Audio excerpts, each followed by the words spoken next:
This you greatly rejoice, even though now for a little while, now for a season, you have been tested. The trials that you face in this life are temporal.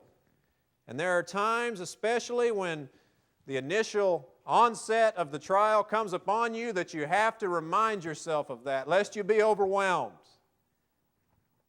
This too shall pass.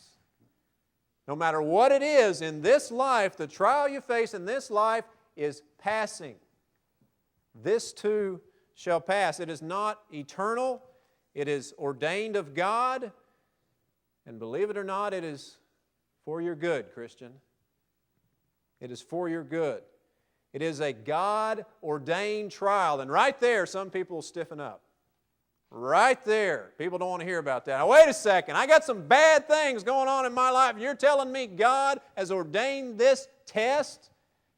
Now, I thought God just simply poured out good things, and then the devil did the bad things, and that there's this big fight going on between God and the devil in my life, and some days the devil wins, and some days God wins. No, God has ordained those trials in your life to test your faith.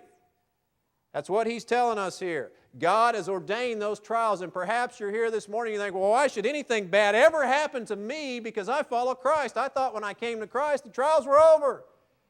I thought the problems were over. Well, if that's what you were taught at the onset of your Christian life, I'm sorry that you were so deceived. Because when you look back in Scripture, you don't see the people of God walking through a bed of roses their entire life.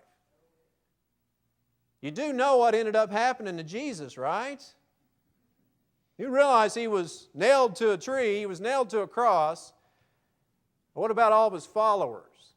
Peter, who wrote this very epistle, you do realize that a couple of years after writing this, he was also nailed to a cross upside down after getting beaten numerous times.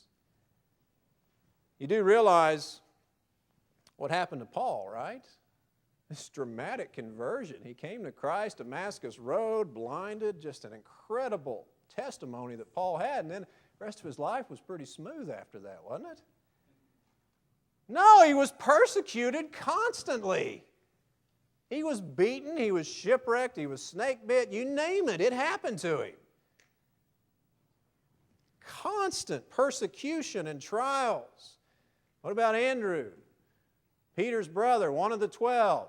Well, he had a pretty good life. Oh, yeah, he was nailed to a cross-shaped, X-shaped cross. So really the only differentiation as you look at some of the 12 is the type of cross they were nailed to.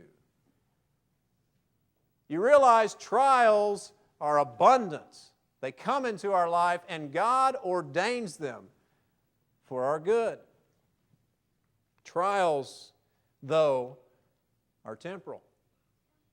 Whatever you face in this life, it is temporary.